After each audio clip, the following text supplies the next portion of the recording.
Jérémie, chapitre 6.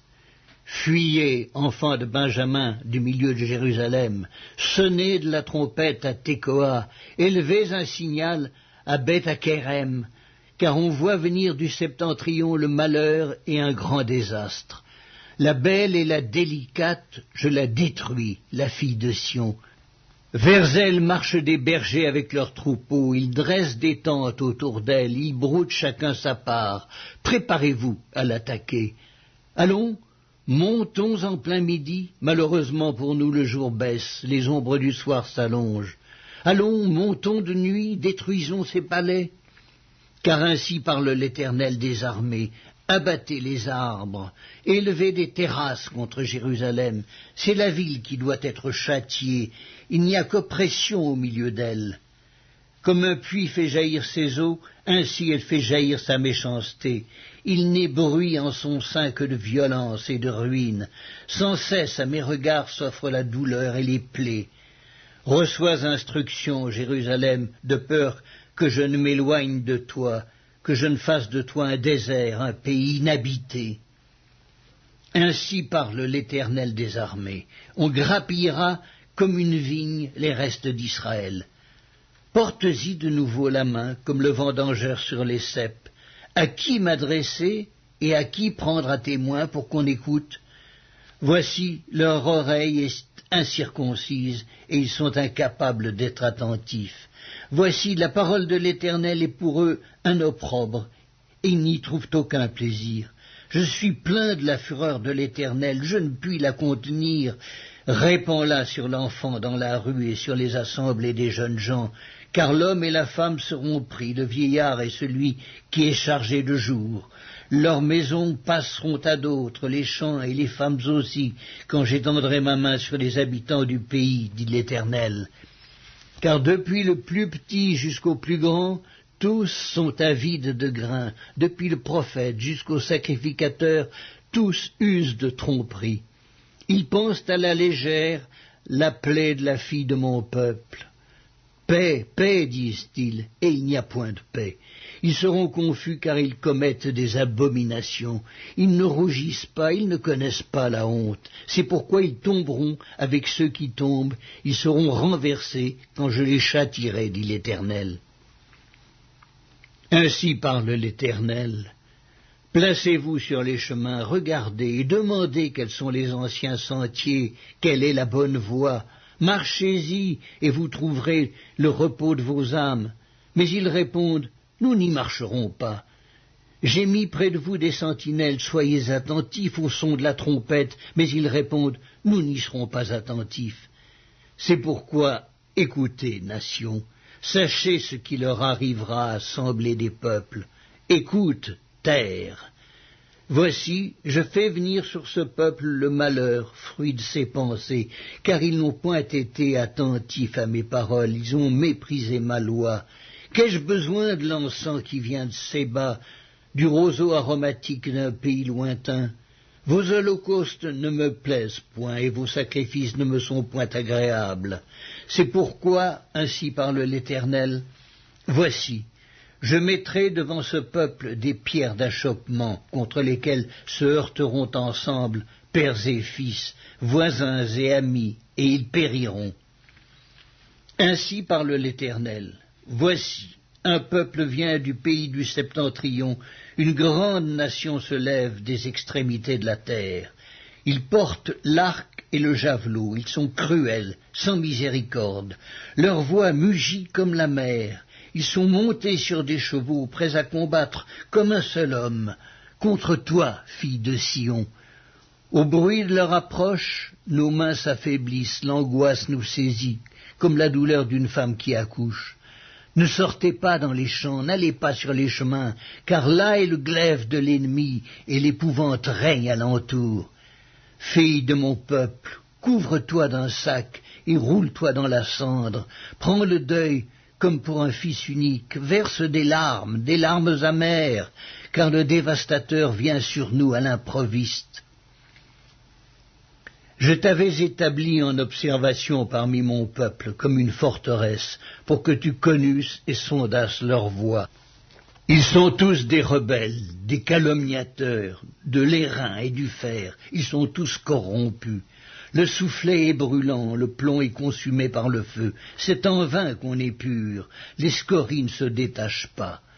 On les appelle de l'argent méprisable, car l'Éternel les a rejetés. Jérémie, chapitre 7. La parole qui fut adressée à Jérémie de la part de l'Éternel en ces mots.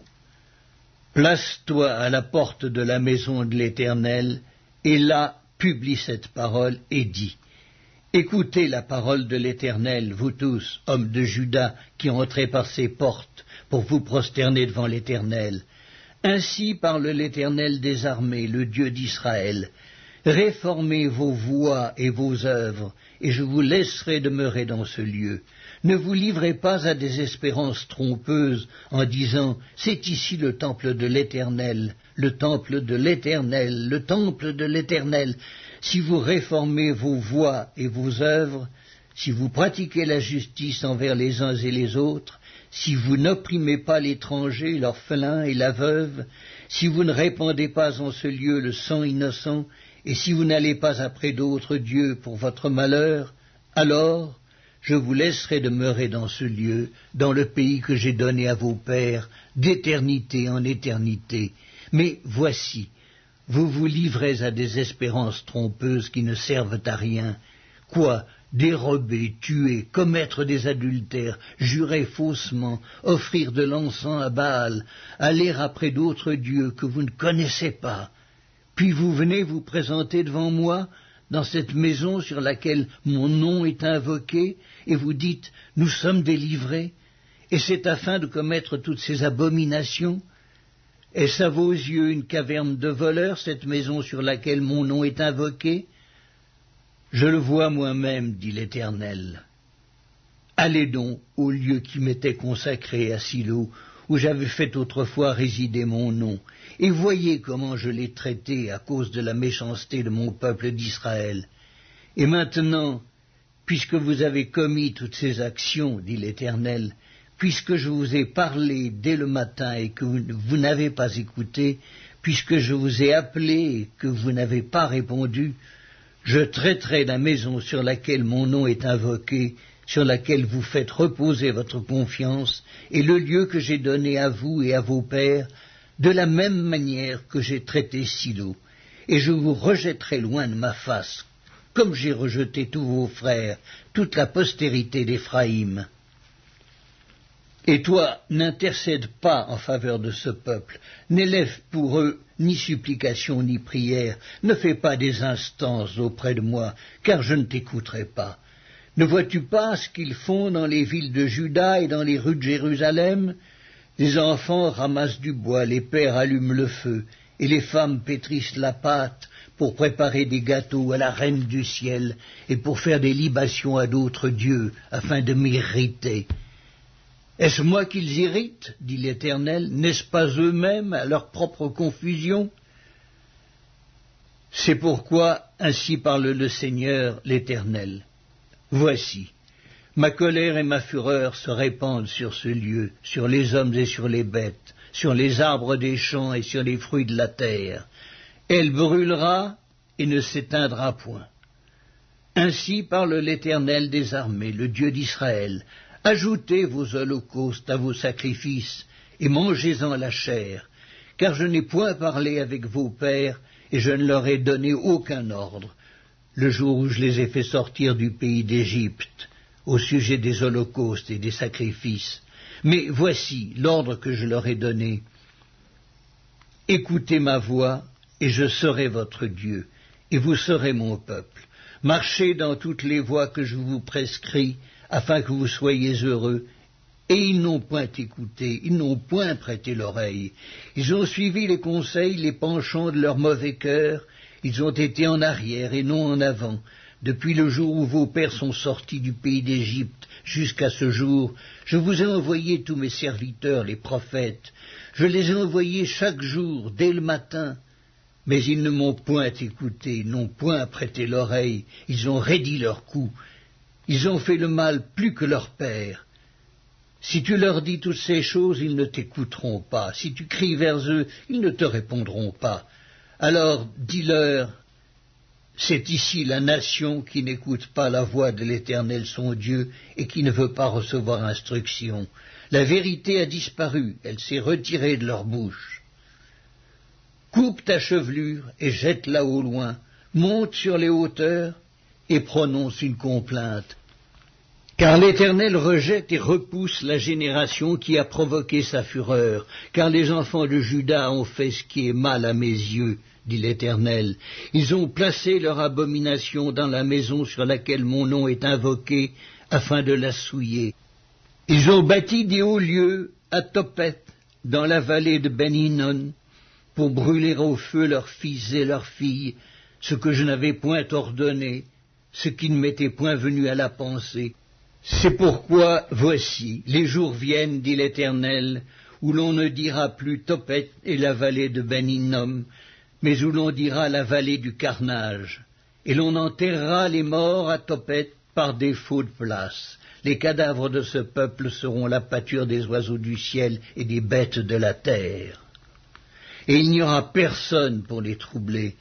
Je ferai cesser dans les villes de Juda et dans les rues de Jérusalem les cris de réjouissance et les cris d'allégresse, les chants du fiancé et les chants de la fiancée, car le pays sera un désert. Jérémie, chapitre 8. En ce temps-là, dit l'Éternel, on tirera de leurs sépulcres les os des rois de Juda, les os de ses chefs, les os des sacrificateurs, les os des prophètes et les os des habitants de Jérusalem. On les étendra devant le soleil, devant la lune et devant toute l'armée des cieux qu'ils ont aimés, qu'ils ont servis, qu'ils ont suivis, qu'ils ont recherchés, devant lesquels ils se sont prosternés. On ne les recueillera point, on ne les enterrera point, ils seront comme du fumier sur la terre. La mort sera préférable à la vie pour tous ceux qui resteront de cette race méchante dans tous les lieux où je les aurai chassés, dit l'Éternel des armées. Dis-leur, ainsi parle l'Éternel, est-ce que l'on tombe sans se relever, ou se détourne-t-on sans revenir? Pourquoi donc ce peuple de Jérusalem s'abandonne-t-il à des perpétuels égarements? Il persiste dans la tromperie, il refuse de se convertir. Je suis attentif et j'écoute. Il ne parle pas comme il devrait. Aucun ne se repent de sa méchanceté et ne dit « Qu'ai-je fait ?» Tous reprennent leur course comme un cheval qui s'élance au combat. Même la cigogne connaît dans les cieux sa saison. La tourterelle, l'hirondelle et la grue observent le temps de leur arrivée, mais mon peuple ne connaît pas la loi de l'Éternel. Comment pouvez-vous dire « Nous sommes sages, la loi de l'Éternel est avec nous » C'est bien en vain que s'est mise à l'œuvre la plume mensongère des scribes. Les sages sont confondus, ils sont consternés, ils sont pris. Voici, ils ont méprisé la parole de l'Éternel, et quelle sagesse ont-ils? C'est pourquoi je donnerai leurs femmes à d'autres et leurs champs à ceux qui les déposséderont, car depuis le plus petit jusqu'au plus grand, tous sont avides de gain, depuis le prophète jusqu'au sacrificateur, tous usent de tromperie. Ils pensent à la légère la plaie de la fille de mon peuple. Paix, paix, disent-ils, et il n'y a point de paix. Ils seront confus, car ils commettent des abominations. Ils ne rougissent pas, ils ne connaissent pas la honte. C'est pourquoi ils tomberont avec ceux qui tombent. Ils seront renversés quand je les châtierai, dit l'Éternel. Je veux en finir avec eux, dit l'Éternel. Il n'y aura plus de raisins à la vigne, plus de figues au figuier, et les feuilles se flétriront. Ce que je leur avais donné leur échappera. Pourquoi restons-nous assis? Rassemblez-vous et allons dans les villes fortes pour y périr, car l'Éternel notre Dieu nous destine à la mort. Il nous fait boire des eaux empoisonnées parce que nous avons péché contre l'Éternel. Nous espérions la paix, et il n'arrive rien d'heureux. Un temps de guérison, et voici la terreur. Le hennissement de ces chevaux se fait entendre du côté de Dan, et au bruit de leur hennissement, toute la terre tremble. Ils viennent, il dévore le pays et ce qu'il renferme, la ville et ceux qui l'habitent. Car j'envoie parmi vous des serpents, des basiliques contre lesquels il n'y a point d'enchantement. Ils vous mordront, dit l'Éternel. Je voudrais soulager ma douleur, mon cœur souffre au-dedans de moi. Voici, les cris de la fille de mon peuple retentissent sur la terre lointaine. L'Éternel n'est-il plus à Sion? N'a-t-elle plus son roi au milieu d'elle? Pourquoi m'ont-ils irrité par leurs images taillées, par des idoles étrangères? La moisson est passée, l'été est fini, et nous ne sommes pas sauvés. Je suis brisé par la douleur de la fille de mon peuple, je suis dans la tristesse, l'épouvante me saisit. N'y a-t-il point de baume en Galaad, n'y a-t-il point de médecin? Pourquoi donc la guérison de la fille de mon peuple ne s'opère-t-elle pas?